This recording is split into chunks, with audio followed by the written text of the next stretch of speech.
إن الحمد لله نحمده ونستعينه ونستغفره ونعوذ بالله من شرور أنفسنا وسيئات أعمالنا من يهده الله فلا مضل له ومن يضلله فلا هادي له أشهد أن لا إله إلا الله وحده لا شريك له وأشهد أن محمدا عبد الله ورسول الله اللهم صل على محمد وعلى آله وأصحابه ومن تبعهم بإحسان إلى يوم الدين أما بعد Ikhwati rahimani wa rahimakumullah.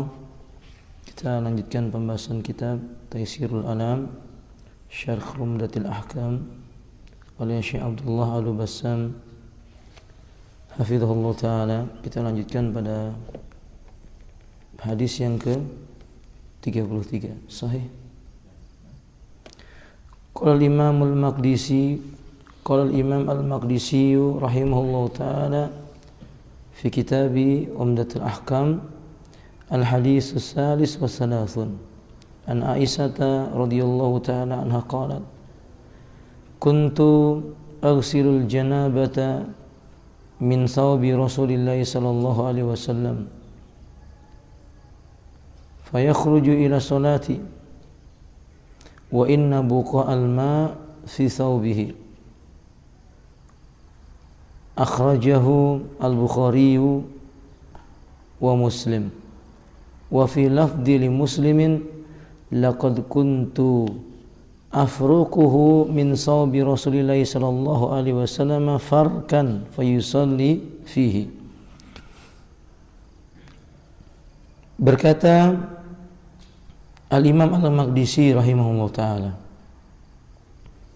dari Aisyah radhiyallahu ta'ala anha, beliau bertutur, kuntu, dulu aku pernah aghsilul janabah, membersihkan bekas janabat. Maksudnya adalah air mani. Min saubi Rasulillah sallallahu alaihi wasallam, dari pakaiannya Rasulullah sallallahu alaihi wasallam. Fayakhruju, lalu beliau itu keluar ila shalah, menuju mengerjakan salat. Wa inna, dan sungguh, buqa al-ma'i, bekas air yang basah di kain bajunya itu, buqa al-ma'i fi sawbi, masih kelihatan pada bajunya. Jadi dulu Nabi SAW kainnya pernah terkena air mani, lalu Aisyah mencucinya, dan Nabi sholat dalam keadaan bajunya masih basah. Dan dalam riwayat Imam Muslim, laqad kuntu afruquhu, sungguh aku pernah mengerik air mani yang menempel min sawbi Rasulullah sallallahu alaihi wasallam, dari pakaiannya Rasulullah sallallahu alaihi wasallam, farkan, dengan satu kerikan, dengan suatu kerikan. Fayusalli fihi, lalu beliau salat menggunakan kain baju yang air maninya telah dikerik itu. Ini riwayat yang dikeluarkan oleh Imam Muslim. Qala Syekh Al-Bassam, Syekh Al-Bassam berkata, al-makna al-ijmali, makna hadis ini secara global, tadhkuru Aisyah radhiyallahu anha annahu kana yusibu sawba Rasulillah sallallahu alaihi wasallam al-maniyyu minal janabati. Aisyah menyebutkan radhiyallahu ta'ala anha bahwasannya pakaian Rasulullah sallallahu alaihi wasallam pernah terkena air mani karena sebab junub. Fataratan, kadang-kadang Aisyah itu yakunu radbah, kadang-kadang air maninya itu yakunu radban, masih basah. Fatarsiluhu minasabi bil ma, maka Aisyah pun mencucinya dengan menggunakan air itu ketika air maninya menempel masih basah. Fayakhruju ila shalah, lalu beliau keluar menuju kepada salat, wal ma, dan air yang digunakan untuk mencuci maninya itu pada pakaian beliau lam yajif, tidak apa? Tidak mengering, minas saubi, dari pakaian beliau. Wa taratan ukhra, di waktu yang lainnya, yakunul maniyyu yabisan, kadang air maninya itu kering di pakaiannya Nabi. Wahina idin, pada kondisi air mani yang kering itu, tafruquhu min sawbi farkan. Tafruquhu min sawbi farkan. Maka Aisyah itu mengerik mani yang kering pada pakaiannya Nabi sallallahu alaihi wasallam itu. Fayusalli fihi, lalu beliau pun salat menggunakan kain baju yang telah dikerik air mani darinya itu. Kata beliau, pada bab ini ada perbedaan pendapat para ulama. Ikhtilaful ulama. Ikhtalafal ulama'u fi najasatil mani. Ulama kita berbeda pendapat tentang hukum najisnya mani ataukah tidak. Fadhahabat al-Hanafiyah. Para ulama Hanafiyah wal Malikiyah, juga ulama Malikiyah ila najasatihi. Mereka berpendapat air mani itu najis. Mustadillina, mereka ini menggunakan dalil-dalil bi ahadisi ghuslihi, hadis yang menyebutkan tentang mencuci mani. Min saubi Rasulullah sallallahu alaihi wasallam, dari pakaiannya Rasulullah sallallahu alaihi wasallam. Wa minha, di antara hadis yang digunakan dalil oleh mereka lah hadis yang kita baca ini. Hadal hadis ladzi ma'ana, hadis yang bersama kita baru bahas ini. Ini dalil mereka yang mengatakan mani itu najis. Buktinya Aisyah mencuci baju Nabi yang terkena air mani. Wa dhahaba Syafi'i, sedangkan para ulama Syafi'i, para ulama seperti Imam Asy-Syafi'i maksud saya, wa Ahmad, dan Imam Ahmad, wa ahlul hadis, dan para muhakkik ahlul hadis, wa Ibnu Hazm, dan juga Ibnu Hazm, wa Syekhul Islami, dan Syekhul Islam. Kalau disebut dengan Syekhul Islam maka siapa maksudnya? Ibnu Taimiyah rahimahumullah ta'ala. Wa ghairu minal muhaqqiqin, dan selain yang kita sebutkan ini dari kalangan para pentahqiq, peneliti hadis, mereka berpendapat ila taharatihi, hukum air mani itu suci, tidak najis. Mustadillina bi adillatin katsiratin, mereka berdalil dengan dalil yang banyak. Minha, di antara alasan mereka mayati berikut ini. Al-awwalu, yang pertama, sihhatu ahadisi farqi Aisyah al-mani min sawbi Rasulillah sallallahu alaihi wasallam idza kana yabisan. Bahwa terdapat hadis yang sahih, tidak ragu lagi, tentang Aisyah mengerik air mani dari pakaiannya Rasulullah sallallahu alaihi wasallam ketika air maninya itu apa? Kering. Ini hadisnya sahih, tidak ragu lagi. Beliau mengeriknya bidhufriha, dengan kukunya. Dengan kukunya, berarti kuku bagian dari anggota apa? Tubuhnya. Dari mana segi pendalilannya? Falau kana najasan, seandainya air mani itu najis, lima kafa ilal ma', Kenapa beliau mencukupkan dengan dikerik? Kan dia tentu tidak cukup kecuali dengan apa? Dicuci menggunakan air. Kasairin najasa, seperti najis-najis yang lainnya. Kalau memang benda yang disebut mani itu najis, kenapa cuma dikerik? Dan ketika Aisyah mengerik itu enggak ada riwayat Aisyah mencuci apa? Tangan. Faham enggak, ikhwan? Kalau seandainya memang air mani itu najis, tentu ada riwayat yang menyebutkan bahwa Aisyah mencuci tangannya, atau riwayat yang menyebutkan bahwa semua air mani kering maupun basah harus dicuci. Ternyata kan tidak. Nah, yang kedua, annal maniyya huwa aslul insani wa ma'danuhu. Mani itu kan asal muasal penciptaan apa? Manusia. Asal muasal manusia itu diciptakan adalah air mani. Falayan bagi ayyakuna asluhu najasan, ayyakuna aslahu najasan. Falayan bagi, nggak pantas, ya nggak mungkin lah begitu maksudnya. Ayyakuna asluhu najasan khabisan.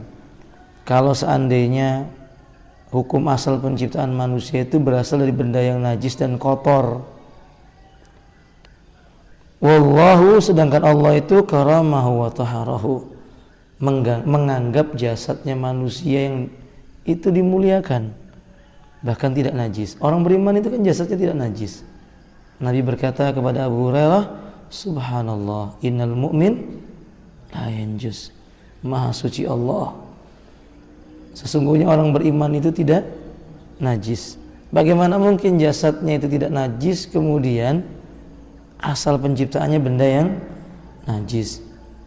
Alasan yang ketiga, lam ya'murin nabiyyu sallallahu alaihi wasallam bi ghusli wa taharruzi minhu kal bauli. Tidak terdapat satu riwayat pun yang menyebutkan Nabi memerintahkan air mani itu dicuci, dibilas dari air mani tersebut seperti air kencing.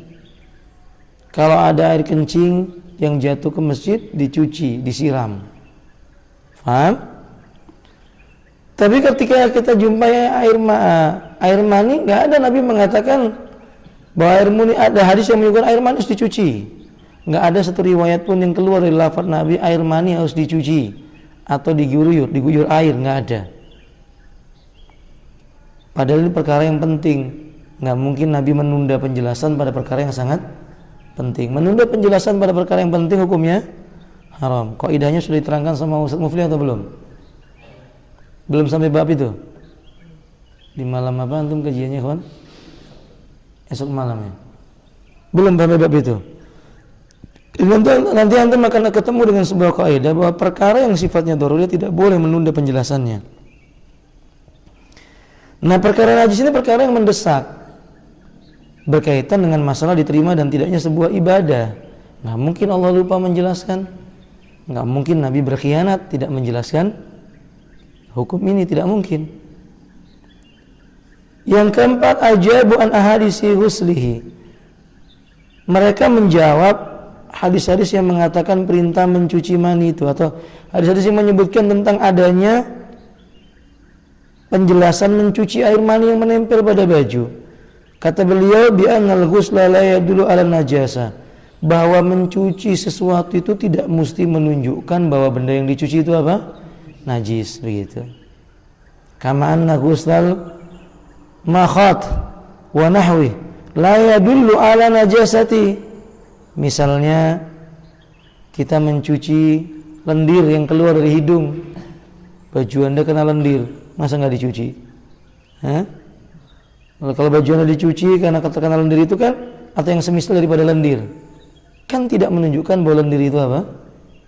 Najis. Ya ikhwan, ingus itu loh. Kalau baju Anda kena ingus itu, kan tidak ini. Tidak pasti Anda akan mencucinya, tapi tidak menunjukkan bahwa ingus itu apa? Najis. Kalau ingus najis, kasihan yang influenza. Ya, berarti di hidungnya penuh dengan apa? Nah, benda najis. Itu mustahil. Layak dulu ala najis, ini nggak menunjukkan tentang najisnya. Berarti pendapat yang kedua ini adalah pendapat yang kuat. Wan nadhafatu minan najasati wal mustaqdarat matlubatun syar'an. Bahwa kata beliau, menjaga kebersihan dari benda yang najis maupun benda yang kotor. Kotor nggak mesti najis, ini jelas satu perkara yang dituntut dari segi syariat. Fa kaifa la yuqirru ghuslahu sallallahu alaihi wasallam? Kenapa kita tidak mencukupkan dengan bagaimana Nabi sallallahu alaihi wasallam itu menganggap sesuatu itu tidak najis ataukah najis? Ya, kita lihat Nabi mencucinya itu kan tidak menunjukkan bahwa benda itu apa? Najis. Apa yang bisa kita ambil dari hadis ini? Satu, taharatul mani. Jelas hadis ini menunjukkan air mani itu apa? Tidak najis. Dia suci. Wa adamu wajibi ghusl wa adamu wujbi ghuslihi minal badani wasiyabi ghairiha. Menunjukkan tidak wajibnya mencuci air mani yang mengenai badan atau mengenai pakaian atau yang lainnya. Dua, istihbabu izalati minas anis saubi wal badani fayaghsilu radban fayughsalu idza kana radban wa yufraqu idza kana yabisan. Disukai menghilangkan mani dari pakaian atau badan. Pakaian yang terkena mani, badan yang terkena mani, itu dihukumi mustahab untuk dicuci. Dicuci kalau dia itu basah, dikerik kalau dia itu apa? Kondisinya sudah mengering. Ini faedah yang bisa kita ambil tentang masalah air mani. Wallahu a'lam bishawab. Walhasil air mani tidak najis menurut pendapat yang kuat. Tapi keluarnya air mani mewajibkan bagi seseorang itu untuk apa? Mandi junub. Al-hadisur rabi wa salasun, berikutnya hadis yang ke-34 an Abi Hurairah radhiyallahu taala anhu anna Rasulullah sallallahu alaihi wasallam qala idza jalasa baina su'abiyal arba' wa fi riwayat idza jalasa ahadukum baina su'abiyal arba' summa jada wajibal ghuslu akhrajal Bukhari fi kitabil ghusli bab idzal taqal khitanani wa akhraja Muslim fi kitabil haidi bab annal jima' kana fi awalil Islam la yujabul ghuslu illa ayyanzila wa fi lafdhi li Muslim wa illam yunzil wa huwa fi kitab taharah bab bayanu annal ghusla yajibu bil jima'i wa Abu Daud fi kitab taharah bab fil iksal, kata beliau. Dari Abu Hurairah radhiyallahu taala anhu bahwa Rasulullah sallallahu alaihi wasallam itu bersabda, bila seorang di antara kalian telah duduk di antara 4 anggota tubuh istrinya, kemudian dia bersungguh-sungguh terhadap istrinya, wajib baginya itu untuk mandi. Riwayat ini dikeluarkan oleh Imam Bukhari pada Kitabul Ghuslu, kitab mandi. Bab tentang bila berjumpa 2 buah khitan. Dan juga dikeluarkan oleh Imam Muslim dalam Kitabul Haid. Bab tentang bahwa jima itu dulu di awal-awal Islam tidak diwajibkan mandi kecuali kalau mengeluarkan air mani. Lalu kata beliau dalam riwayat Imam Muslim ada kalimat yang disebutkan wa illam yunzil, walaupun dia tidak mengeluarkan air mani. Dalam kitab Sahih Muslim dalam kitab Taharah bab bayan penjelasan tentang bahwa mandi itu wajib karena sebab apa? Jima. Jima tidak harus mengeluarkan air mani. Abu Daud menyebutkan dalam kitab Taharah bab al-iksal. Al-iksal itu maksudnya orang yang jima kemudian dia lelah, dia malas mandi, menunggu sampai datangnya waktu sholat. Ini juga dikeluarkan juga oleh Imam Ibnu Majah dalam kitab Taharah babul ma' minal ma', bab tentang air itu terjadi karena sebab adanya air. Ngerti? Maksudnya mandi itu wajib karena seseorang itu mengeluarkan air mani. Begitu maksudnya. Nah, alhamdulillah Allah. Pada hadis ini ada penjelasan gharibul hadis, ada lafaz-lafaz hadis yang perlu difahami dengan baik. Istilahnya gharibul hadis, makna hadis yang asing. Ucapan Nabi baina su'abihal arba, bahwa su'abihal arba itu artinya yuridu bidzalika yadaiha wa rijlaiha, yaitu 2 tangan dan 2 kaki. Huwa kinayatun anil jima'i, ini sebuah kiasan bagi seseorang yang mengumpuli istrinya. Berarti bahasa Islam itu halus. Yang kedua, kalimat summa jahadaha.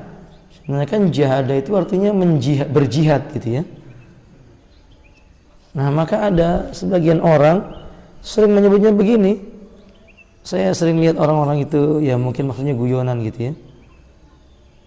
Dia sering berkata kalau itu di hari Kamis, maka mereka mengatakan nanti malam mudah-mudahan kita mati syahid, begitu. Faham maksudnya kan? Kata mereka berarti kalau apa?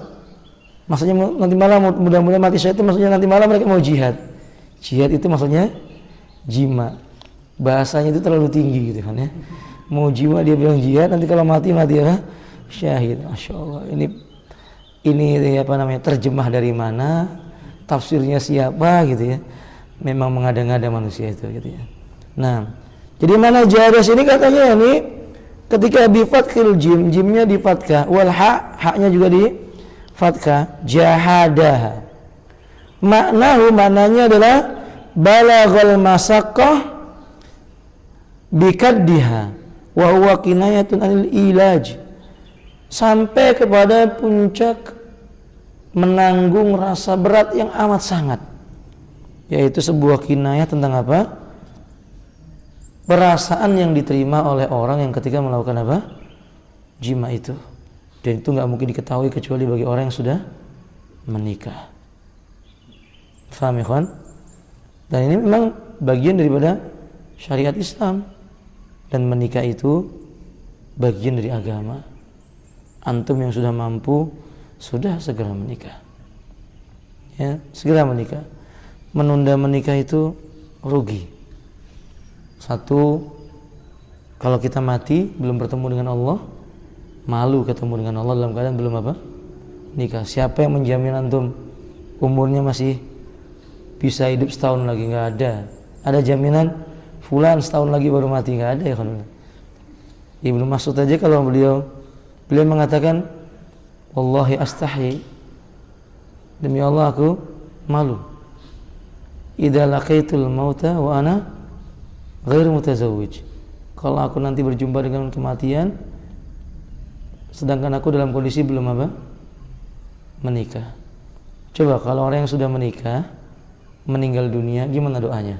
Kita mendoakan orang yang ditinggal wafat oleh keluarganya apa? Dan untuk yang meninggal dunia, ya Allah gantikan untuk yang wafat di tempat yang lebih baik, dan orang yang ditinggalkannya yang lebih baik daripada yang kau ambil. Faham? Kalau yang belum menikah nggak ada doa itu.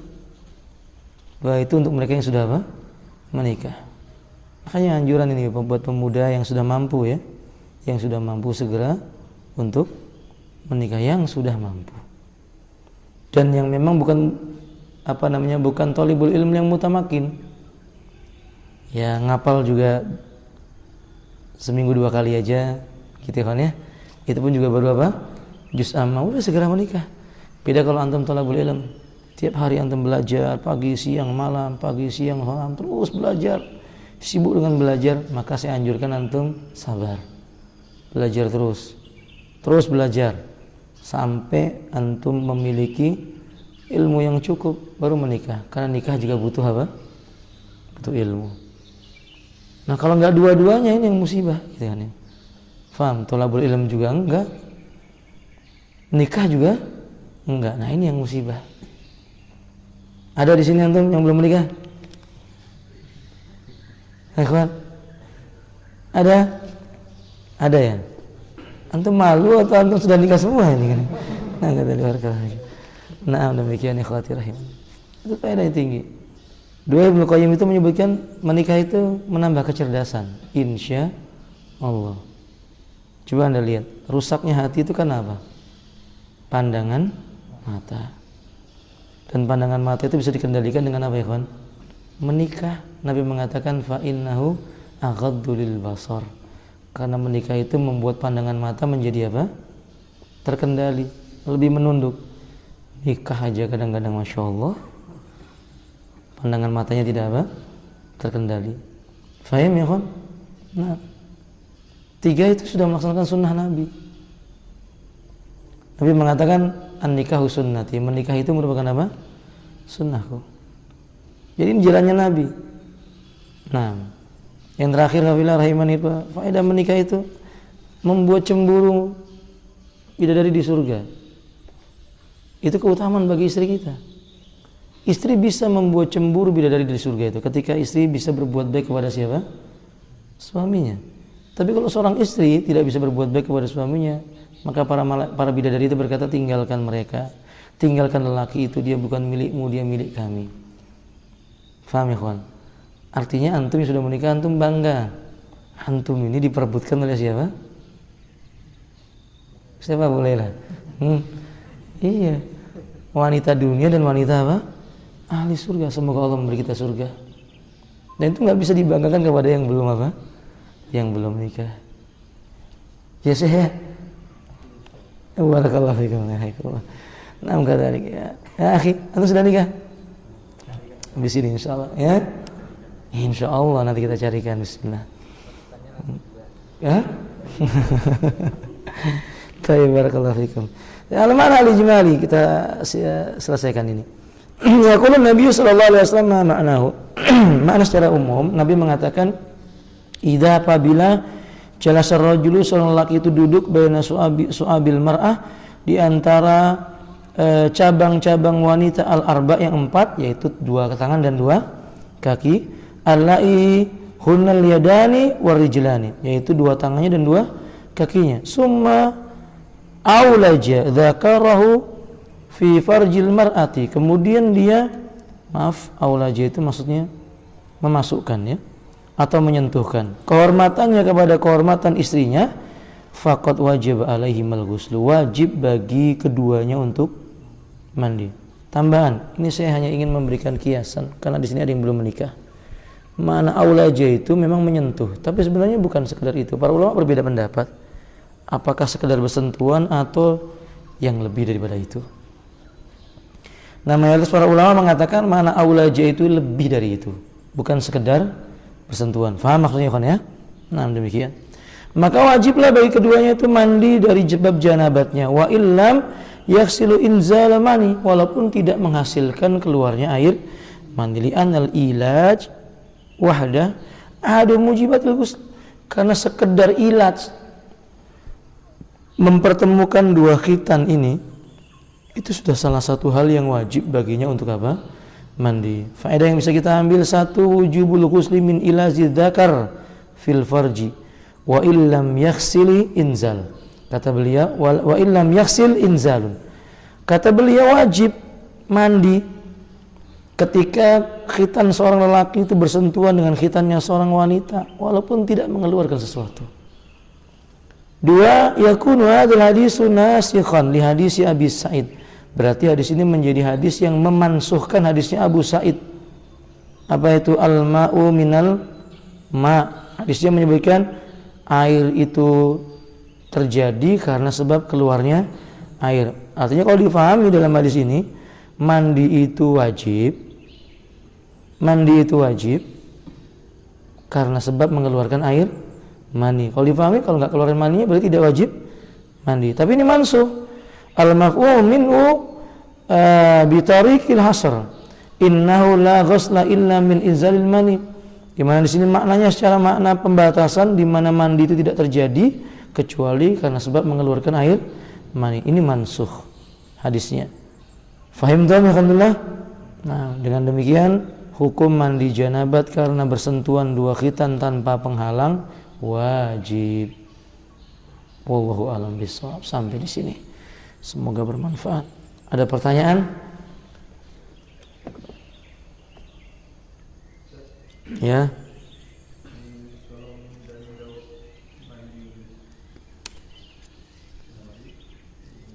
Gimana ya, coba?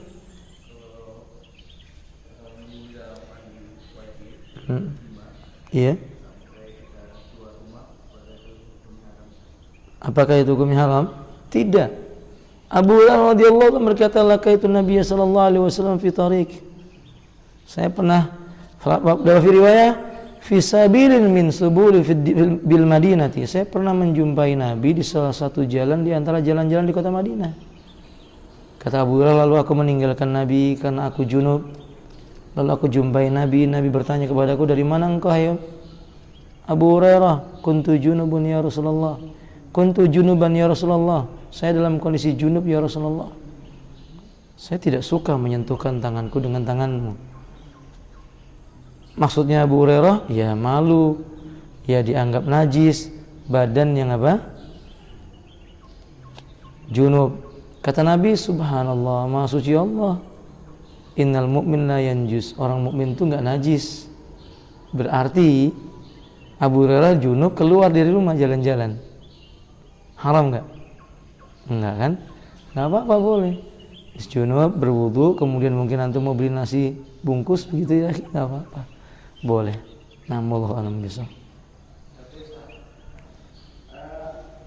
Apakah Islam mengatur masalah jima ini jumlahnya, bulan Subhanallah, barakallahu fikum ya. Ada soal jayid, barakallahu fikum. Soal yang baik. Apakah Islam itu mengatur? Iya, Islam mengatur batas maksimal. Seseorang tidak berkumpul dengan apa? Istrinya, atau seorang wanita tidak berkumpul dengan suaminya. Itu batas maksimalnya 4 bulan. Umar bin Khattab memberikan rukhsah bagi orang yang berperang 6 bulan. Itu maksimal, nggak bertemu dengan istri itu 4 bulan. Ketika Umar berkeliling lalu mendengar seorang wanita di malam hari dalam salat malamnya, dia berkata, wahai Rabbku, bila bukan karena aku takut kepadamu, niscaya tempat tidur ini akan berdenyit. Umar tahu bahwa suami dari wanita itu sedang pergi ke medan perang. Maka Umar takut dan dia lari menjumpai Hafsah. Bertanya kepada Hafsah, berapa lama? Ya Rahmku. Berapa lama seorang wanita mampu ditinggal oleh suaminya? Kata Hafsah, 4 bulan tidak lebih. Maka karena ini medan perang, nggak memungkinkan manusia langsung 4 bulan itu langsung sampai, nggak seperti antum bisa naik pesawat langsung sampai. Maka beliau memberikan rukhsah maksimal. Jadi mereka tentara yang berperang, Umar hanya memberi waktu 4 bulan atau 6 bulan harus sudah pulang. Bertemu dengan siapa? Istrinya. Ini ada hikmah, alhamdulillah. Menunjukkan bahwa manusia nggak mungkin lebih daripada itu, dia sanggup menahan dirinya. Nggak mungkin lebih daripada itu. Kalau atau lebih itu menimbulkan penyakit. Ibnu Qayyim itu menjelaskan dalam kitab Tibun Nawawi, beliau menjelaskan bahwa air mani yang berkumpul pada diri seseorang yang sudah pantas untuk dia tumpahkan lalu dia tahan, itu menimbulkan penyakit. Yang paling parah penyakit hati, itu yang paling parah. Yang kedua penyakit pada jasad. Apa kata beliau? Orang yang sudah harusnya dia menumpahkan airnya, dia tidak tumpahkan, itu sulit berkonsentrasi. Sulit berkonsentrasi. Dan itu waki. Itu kenyataan. Saya di Pekanbaru dulu punya murid. Itu kalau sudah bulan ketiga, kan rumahnya jauh, Pekanbaru Padang itu kan jauh kan ya. Bulan yang ketiga itu saya suruh baca itu, Masya Allah. Biasanya sehari itu dihafal. Seminggu baru dapat 1 hadis. Ini biasanya 1 hari 1 seminggu. Ini ada apa ini? Baru saya sadar, oh ini harus apa? Pulang ya. Pulang di rumah seminggu, balik lagi. Hafal lancar lagi, biiznillah. Dengan izin Allah Subhanahu wa taala. Kalau antum punya pekerjaan antum 4 bulan nggak pulang-pulang, itu pekerjaannya udah nggak karu-karuan tuh, alhamdulillah. Nyapu entah yang ada yang ketinggalan gitu ya, nyetrika bisa gosong atau yang semisal, makanya segera pulangkan. Itu laki-laki, wanita pun demikian. Paham ya, akhi? Tapi kalau yang dimaksud oleh Anda, apakah jatahnya seminggu itu harus berapa kali misalnya begitu? Ini ikhwati rahimanillah, ini kembali kepada apa? Masing-masing diri. Cuma Ibnu Qayyim menyarankan maksimal, kata beliau, seminggu itu 3 kali. Karena jima yang terlalu sering itu juga tidak baik. Jima yang terlalu jarang itu juga menyebabkan apa? Penyakit. Islam itu apa? Tawassut. Maksimal seminggu itu 3 kali. Kalau antum seorang thalibul ilm, tiap hari antum jima, malah nggak ngapal antum nanti. Mau ngapal ngantuk tidur dan semisalnya. Karena memang afwan, nanti dalam pembahasan secara khusus dalam penjelasan Syekh Albani, orang jima itu begitu di antara hikmahnya. Dan dunia kedokteran telah membuktikan bahwa ketika lelaki itu berjima, ini tidak sama dengan wanita. Laki-laki yang sudah mengeluarkan airnya, saraf dan ada enzim tertentu pada tubuh lelaki itu dia bereaksi. Enzim ini membuat saraf di bagian kepala menjadi kendor. Maka Anda jumpai orang-orang yang berjima itu pasti matanya apa? Melemah. Beda dengan perempuan. Kalau perempuan tidak. Itu khusus bagi laki-laki. Dan itu diterangkan oleh Ibnu Qayyim sebelum dunia kedokteran menemukan itu. Ibnu Qayyim sudah menjelaskan hal ini. Faham ya kawan? Nah, saya itu saudara kaum muslimin, yaitu maksimal 3 kali. Yang wajar lah. Yang wajar, antum jangan sibukkan dengan itu saja, baca kitab. Nasihat, Ustaz, bagaimana bagi yang belum menikah? Puasa. Rajin puasa Daud. Dan rajin menghafal Quran dan membaca buku supaya sibuk. Sibuk antum hari antum baca buku begitu. Jangan disibukkan yang lainnya. Ada pikir masuk perpustakaan, buka buku. capek tidur, bangun tidur buka buku lagi, begitu. Atau sibukkan dengan bekerja. Fahim? Nah, wallahu a'lam bishawab. Cukup insyaallah, antum harus sudah bekerja. Semoga bermanfaat. Subhanakallahumma wa bihamdika asyhadu an la ilaha illa anta astaghfiruka wa atubu ilaik. Assalamualaikum warahmatullahi wabarakatuh.